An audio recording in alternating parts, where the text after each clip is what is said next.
Hello students, welcome to our class. So today we continue this lecture for the standard 8 and our subject is general science.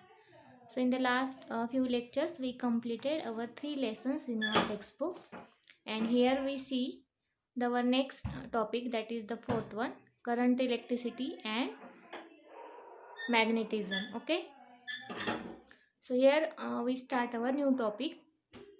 I hope you are completed your exercise question answer also for the last topic, that is the third topic. So here we start our new topic. The name of the topic is current, electricity and magnetism. Okay. So see, in this lesson, first they gives us a question, that is, can you recall? That is, which constituents are present in an atom? What is the answer? Think about it. Here the atom is made up of, or atom consists of, three parts, that is the proton, neutron and electrons. Means these three parts form a atom. So it is the answer of this first question. Which constituents are present in an atom? That is proton, neutrons and electrons. Okay, so here we continue our this topic. So see here, an atom has same, if we see this concept which is related to the atom, an atom has same number of positively charged protons and negatively charged electrons. Okay, here we see which constituents are present in an atom. These are the proton, neutron and electron. So out of these constituents, out of these one are few are the positively charged. That is, which constituents are positively charged? These are the protons. And which are the negatively charged? These are electrons. So an object doesn't show any charge through its atoms. Sorry. So an object doesn't show any charge though its atom contains charged particles.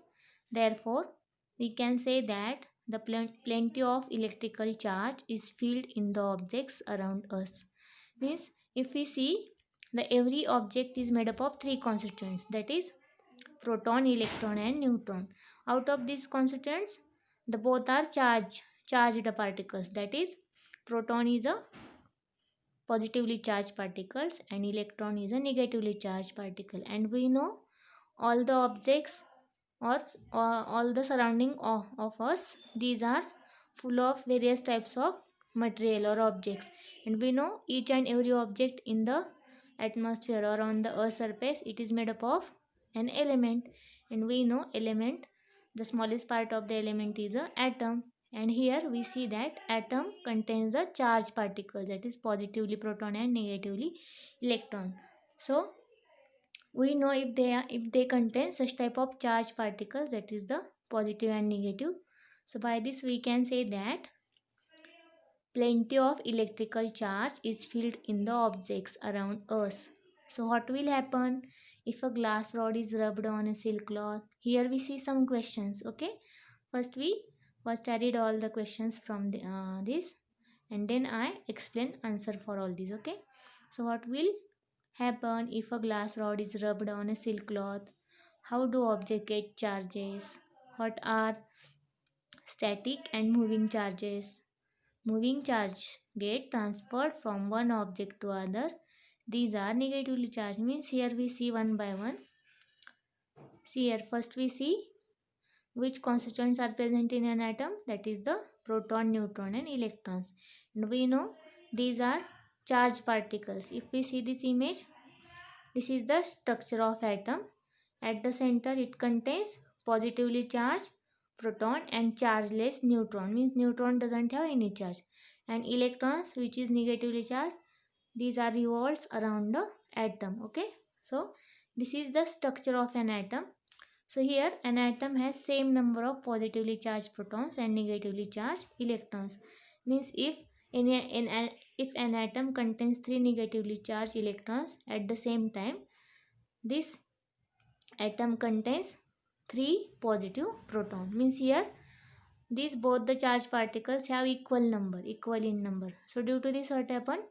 we cannot feel the electric current, or these charges will get cancelled by one another.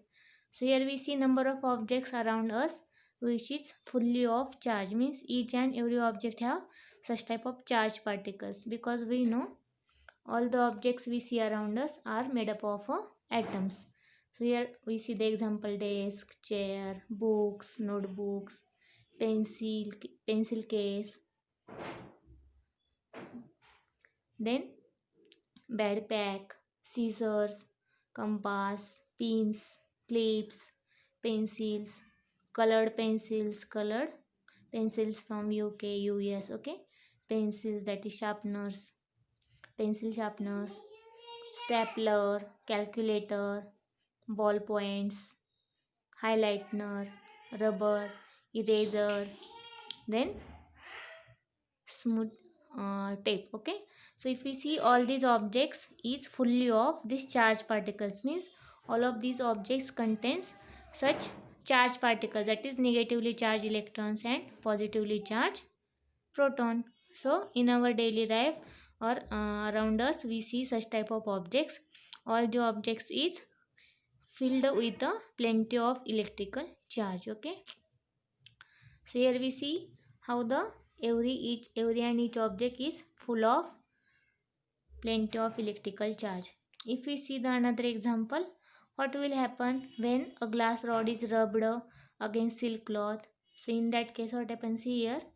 If we rub this silk cloth, this pink color is a silk cloth, and this is the glass rod, okay. This green color object is a glass rod. When we rub this silk cloth on this glass rod, then what happen? It gets electrically charged. It gets electrically charged means, after rubbing, this glass rod have positively charged, means it gets electrically charged, means it acquires some charges. This rod acquires positively charged and this silk cloth acquire negatively charged, okay. So means due to this rubbing, what happened? Due to rubbing of the silk cloth on the glass rod, due to this activity, what happened? These two objects will get electrically charged, means some electricity is produced in that objects, and when we move these objects toward its oppositely charged particles, then it get attracted the another objects, okay. So here, if we rub the silk cloth against the glass rod, then what happen? These both the objects get electrically charged in that way. Here we see this example. What will happen when we rub the silk cloth on the glass rod? Then what happened? Both the objects will get charged. How they get charged? That is, in this image we see silk cloth get negatively charged particles more, and glass rod contains positively charged more. In that way, they get electrically charged. Then we see the another questions that are given in this para. That is, what are the static or moving charges? Then moving charges. Here what happened? Moving charges get transferred from one object to other, and what happened?